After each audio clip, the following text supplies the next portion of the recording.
The Nationals just had a very, very tough series. Not only you have two of your key players land on the injured list, but you just lost to a rebuilding Marlins team. Let's get into it. What went right, but more importantly, what went wrong?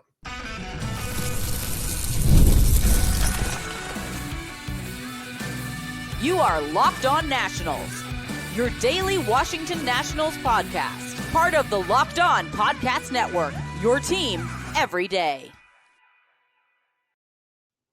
And thank you all for making Locked On Nationals your first listen every single day, as we are free and available wherever you get your podcasts. And of course, I am your host, Ryan Clary. You can catch me over on Twitter at RyanClary11 and as well as our show page at LO_Nationals. For all your latest Nationals news and notes, make sure to check us out over on Twitter. And of course, look up Locked On Nationals wherever you get your podcasts, whether it's on Apple, Spotify, and of course, the video version over on YouTube. As you can see, I don't know if you can tell, my eyes are bright red from these allergies. It is fresh, and we are in allergy season here in DC, and it sucks, but we're going to get through it because more importantly, it's baseball season. Later on in today's program, you've got Brad Lord making his second career start. And yes, it is happening tonight against Paul Skenes and the Pittsburgh Pirates. You have finally got the matchup what a lot of people have been waiting for. Paul Skenes going up against Dylan Cruz tonight, if he's in the lineup. I think he will be. We'll discuss that in the third segment of today's show, but it's a Monday, so you know what that means. It is a Nat Stock Report Monday. Who has been up and who has been down? We'll get you the latest stock report on the Washington Nationals a little bit later on in today's program, but we start off discussing this series that was injury-riddled. It was, what else? Bad, losing to the Marlins. We'll discuss all of it and more, but before we jump into it, this episode is brought to you by Monarch Money. So take control of your finances with Monarch Money and use code LOCKEDONMLB at monarchmoney.com for 50% off your first year. I think we learned a lot about the Nationals this last weekend. If the starting pitching is not going to be great, then good luck. There's a lot of bad things that happened this weekend that also got exposed. Number one, you saw CJ Abrams now heading to the aisle with that hip flexor strain. He hopefully should be back in about a week and a half. It doesn't sound too serious. Doesn't sound like he's going to miss all that much time at this point. So there's that. Nasim Nunez has been called up to replace CJ Abrams. You have yet to see him start a game yet, but with how Nasim Nunez hit the ball in spring training, I would certainly expect him to be in the lineup relatively shortly, because right now you're rolling with Paul DeJong, and offensively, Paul DeJong is not getting the job done. He's a fine defensive shortstop, and you also have Ahmed Rosario, who is also a good defensive shortstop, but Rosario is actually getting it done at the plate, and there's a very clear line for Rosario. He is going to be your utility guy, and he's going to be going up against left-handed pitching, and that's really it. Because other than that, offensively, he will not be getting the job done for you there.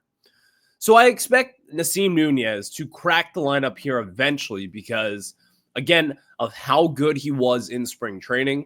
The Nationals are going to want him to give him some opportunities up in the bigs because they're going to come at a very limited pace. He is talented.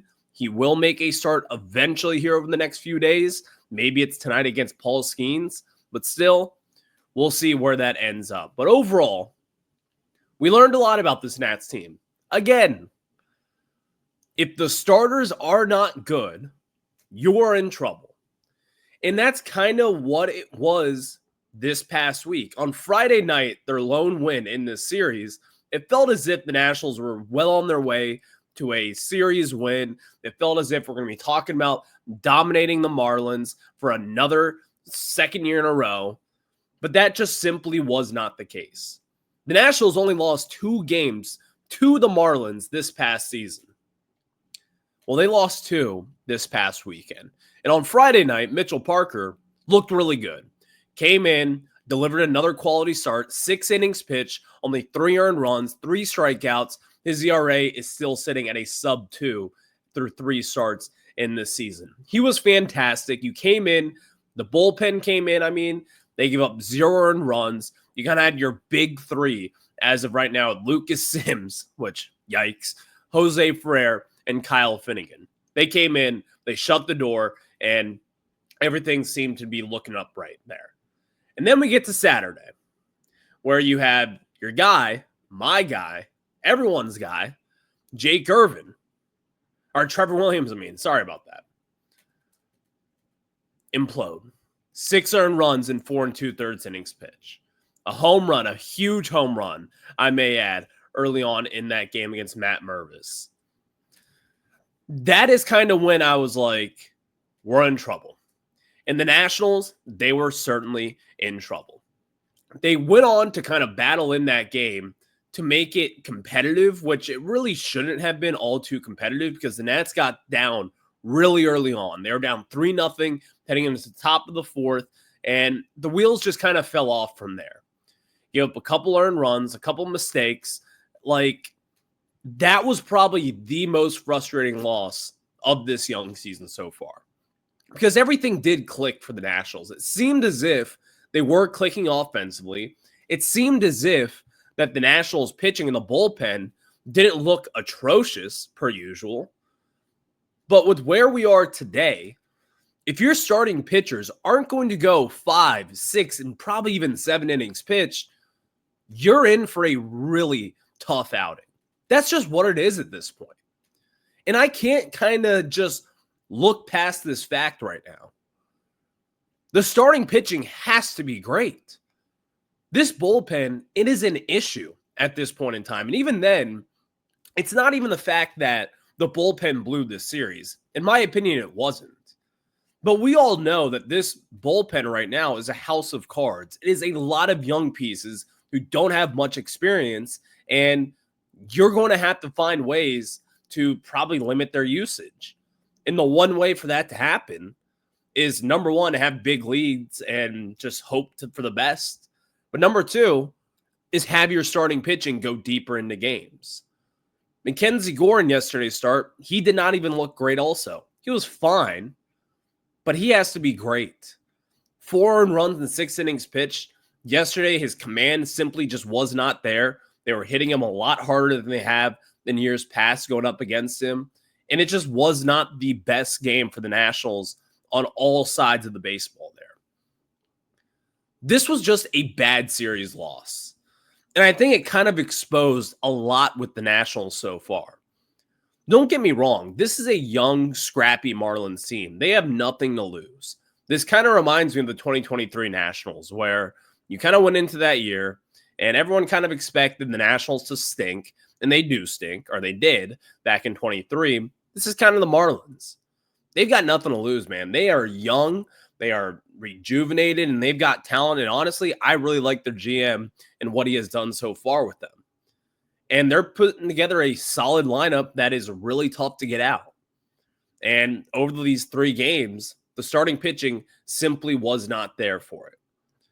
But I do have to talk about this for a few minutes because James Wood, Friday night, left center field, a part in that yard where the Marlins broadcast, I don't know if you guys heard that call for James Wood's 400-foot home run, but they literally paused mid-conversation and were just speechless talking about James Wood, the 6'7" superstar that is right here in DC, talking about their 400-foot home run, 111 miles per hour off the bat, a 21-degree launch angle that went out on a fly that you just simply do not see a lot. Like, you do not see that at all. And he did that going the opposite way in a game that was a pretty big situation, by the way.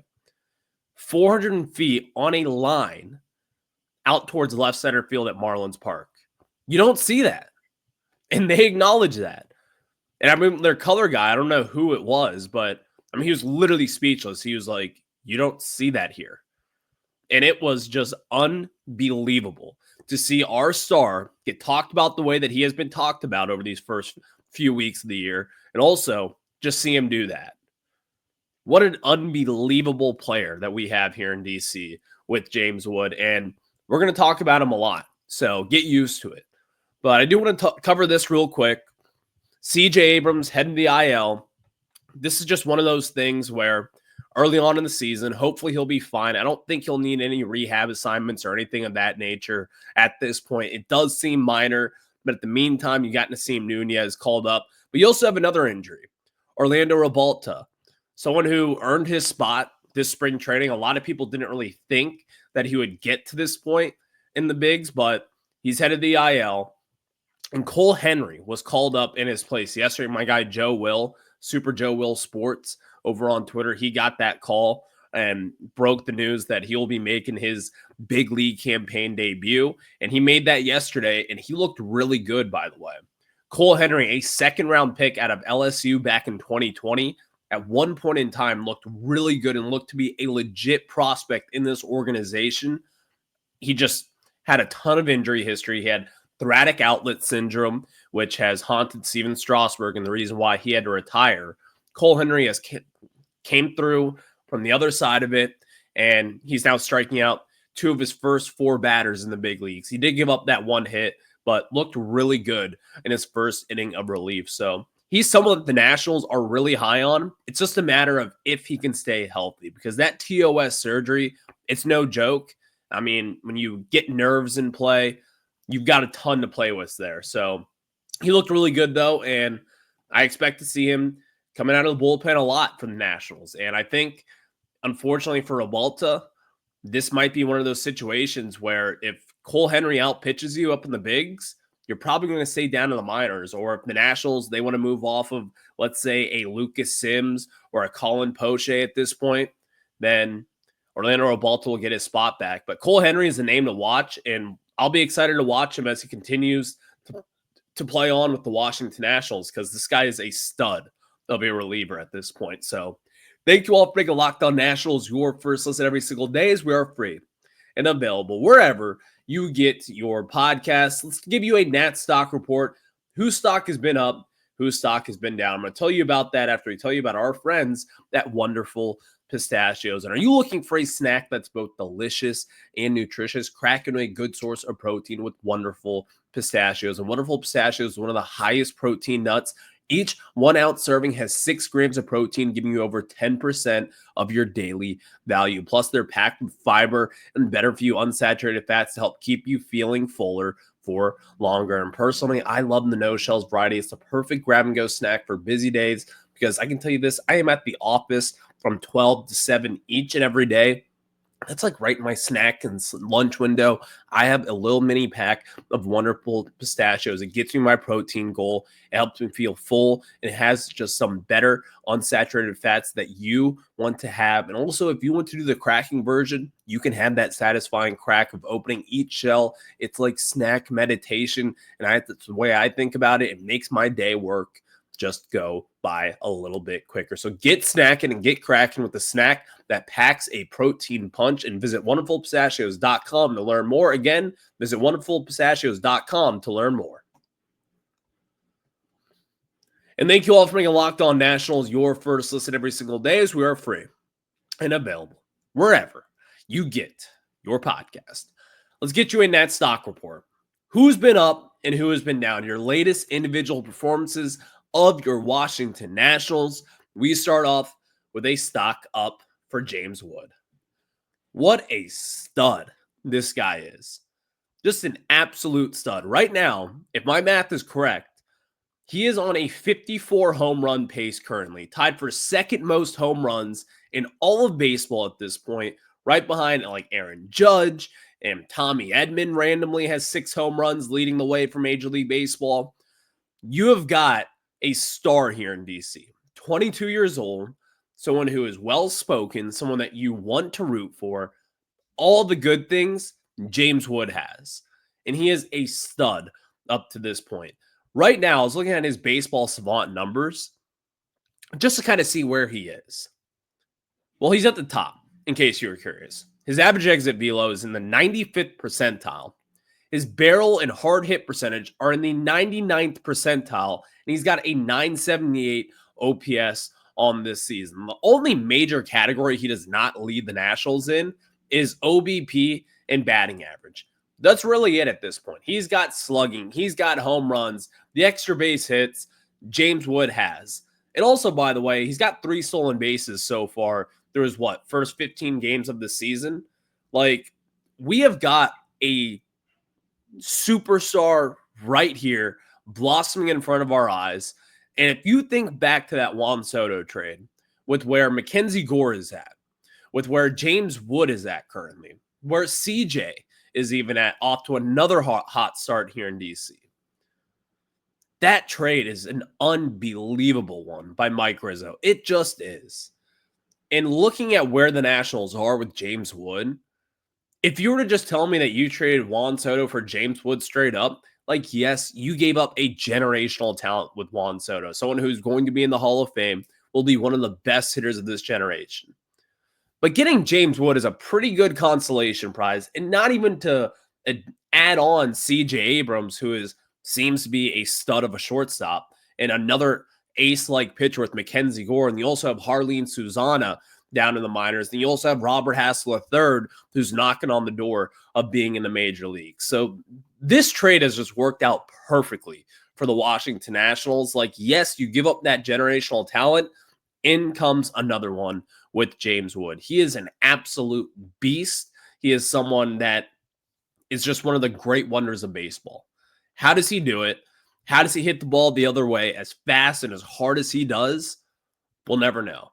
James Wood, you are an alien, and he is stock up, obviously. He is on a 54 home run pace over 162 games. Unbelievable season so far for James Wood. Stock down for Nationals third baseman / fill-in shortstop, Paul DeJong. I'll say it for the millionth time. If you are signed here to hit for power, you better hit for power. Paul DeJong has 0 home runs on the year so far and just has not hit for power whatsoever. We're missing this at this point in time. You are missing it. Even though the Nationals offense wasn't necessarily the problem this past weekend, but you're going to need Paul DeJong to hit for power in order for this team to look good. And he has not at all. And it's been a struggle bus for him. I do think that it will come eventually, but still, through the first nearly 2+ weeks of this season, it has not showed up. I expect it to show up, but it has not at this point. So stock down for Paul DeJong. A stock up for Nationals catcher, Keibert Ruiz. He's got 4 extra base hits on this year. He's got a couple home runs, a couple doubles. He's batting .373, has a .968 OPS. He's in the 54th percentile, by the way, for caught stealing above average, while he was in the 3rd percentile this past year. Now, that's one thing defensively where this kind of stock up is. Because offensively, he has been the same throughout this season so far. He has been really good. He's been putting the ball in play. He does not strike out. One of the hardest hitters to strike out in all of baseball, really, over the last few seasons. But defensively, Keibert Ruiz does look better. While the framing still is not there, he's still in like the 3rd percentile. His pop time is still not there. He's at least a tick above average as far as caught stealing above average. That's good. I'll take that. I'll take that improvement. Let's see if we can ride with this throughout the season. That's going to be something that I think a lot of people will be watching because he's got the talent offensively, and we know that, but can he do it defensively? And so far, he has been doing it offensively and as well as a little bit of defensively as well. So stock up for Keibert Ruiz. Let's get you a stock down. And this is for the entire thing. Stock down for the Nats bullpen. Meanwhile, they didn't look that bad this weekend. But you just know at this point in time, this bullpen has not worked. And if you think about it, Davey Martinez has never had a good bullpen. Even in 2019, when the Nationals had the worst bullpen ERA ever for a postseason team. Entering the postseason, I mean. They went on to win the World Series. Unbelievable run. You had Sean Doolittle and Daniel Hudson and a little bit of Tanner Rainey in there also. And then a Fernando Rodney mix in that you could throw in there, a Javi Guerra and Patrick Corbin coming out of the bullpen. That was your pen. And that was the plan, and it worked out well for the Nationals. But with where we are right now, they have got young talent. Like, you have got guys like Lucas Sims, who is a disgusting pitcher. He is filthy stuff. He has not worked out so far. Kyle Finnegan is the one guy so far that you can really rely on. And Jose Frere, while he's coming off a solid appearance over the weekend, he's young. He's going to have some growing pains here and there. So I expect him to be an absolute stud for this team moving forward. But also, just the state of this bullpen and where we are today, it is a frustrating watch. And I feel like a fool. Because if you remember, one of my bold predictions was, I thought this Nationals bullpen would be pretty good. And my God, was I wrong. It's early on in the season. And in September, we could be talking about a completely different bullpen here. But one guy that I really liked after these first few weeks was Jorge Lopez. He came in, blew it the other day. And where do you turn at this point? Davey Martinez does not have an ace option out of the pen outside of Kyle Finnegan, but you can't trot him out there every day. You're already starting to use him at a pretty insane rate right now. Where do you go? I don't know. Stock up for Mitchell Parker. He has 3 quality starts so far in the year. The lone Nationals win was from this past weekend on Friday night. While Mitchell Parker did not qualify for that win, he was really good for the 3rd straight start again. I was on his tail this offseason saying that he would not make the starting rotation. He won that rotation job. He pitched his way into it, and he has pitched his way into being a very good starting pitcher for this Nationals team so far. He's got a sub-2 ERA on the season. He looks really good. And again, I feel confident with Mitchell Parker out there. He's got like this comfort ease to him that is just kind of a pull, which is a weird thing to say, but if you know, you know. Like, he kind of gives like a I don't care mentality out there. And I don't know, you might be thinking to yourself, well, you want your starting pitchers to care. And yes, of course I do. But nothing can I'm looking for the word, nothing can kind of throw him off the presence of himself being in that moment. I think that's just the best way to put it. He has looked really good. His command has been solid. He has been walking some guys here and there, but overall, I'm thrilled with the way that Mitchell Parker has pitched. If he cuts down on some of these walks, then you'll see his numbers start to even drop just a little bit more, because Parker has got the stuff. He has got the ability. He has guys put the ball in play and at pretty soft rates.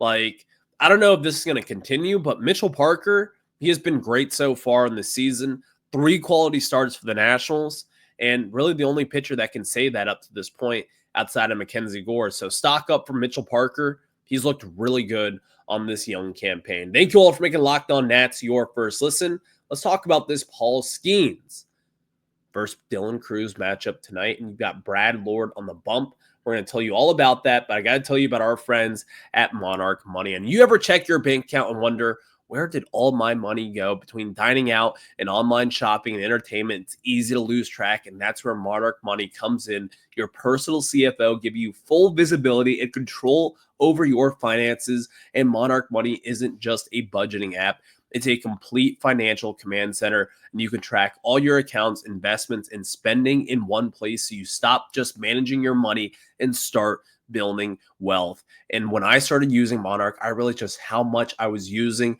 on food delivery, and now I budget that and save more. And that's what I want you guys to do, because instead of juggling multiple apps, you can use Monarch Money to check your finances and track spending and even plan long-term goals for you and maybe your future family that will come. So take control of your finances with Monarch Money and use code LOCKEDONMLB at monarchmoney.com for 50% off your first year. That's monarchmoney.com, code LOCKEDONMLB for half off your first year. Thank you all for making Locked On Nats your first listen every single day, as we have free and available wherever you get your podcast. And you have got a Paul Skenes start tonight against Dylan Cruz. This was at one point last year, and the Nationals had a 4-game series against the Pirates, and they did not face Paul Skenes not one time. And now you get to see him tonight, as he hasn't been the Paul Skenes of last year, which he was one of the best pitchers in all of baseball, having a sub-2 ERA in his first 23 starts. This year, he's been hit around a little bit, breaking news, he is human after all, but he's only got 3 walks so far in his first 3 starts of the season. He's got 20 strikeouts and 18 and a third innings pitched. But Paul Skenes, this guy's human. You can hit him. The Washington Nationals, he has given up 0 home runs this season. Wouldn't it be nice to have some of your left-handed power bats like a James Wood put one in the right field into the Allegheny River, I think it's what it is, up there in Pittsburgh? But really, the whole matchup that everyone in baseball wants to see tonight is Paul Skenes going up against Dylan Cruz. Let's talk about Dylan Cruz real quick, because the last 2 days over the weekend, he was, they didn't say it, but he was benched. He did not start. And you can't tell me that it was an off day for him. Like, no, that's just not what it is. But still, Paul Skenes going up against Dylan Cruz. This is going to be one of those matchups that'll be on SportsCenter tomorrow. You'll be watching it for years and years and years. And these two are best friends. They've got a lot of writing on this, I'm sure of it. But as of right now, you got to feel pretty damn good about where the Nationals are. And the Pirates are the Pittsburgh Pirates. They've got a lot of turmoil surrounding this franchise right now with the ownership. You're going to hear sell the team chants tonight. You've got Paul Skenes in the bump going up against Dylan Cruz. It is expected to storm around first pitch tonight, so we'll see if they actually get this game in. But with where we are right now, who knows what will happen, because it's going to be an interesting one. And again, who knows where the Nationals will lie. You've got Paul Skenes going up against Brad Lord, making his second career start. Will Brad Lord pull one out of his hat? Will he actually go over 3 innings this time? I feel like he probably should. But we'll see what Davey Martinez decides to do and see what the Nationals, see if they can get back in the win column. It's been a long time. It's been since Friday. Let's see if we can get a win against Paul Skenes in the Pittsburgh Pirates. So thank you all for making Locked On Nats your first listen. I will catch you as the flip side. Have a good one. Go Nats.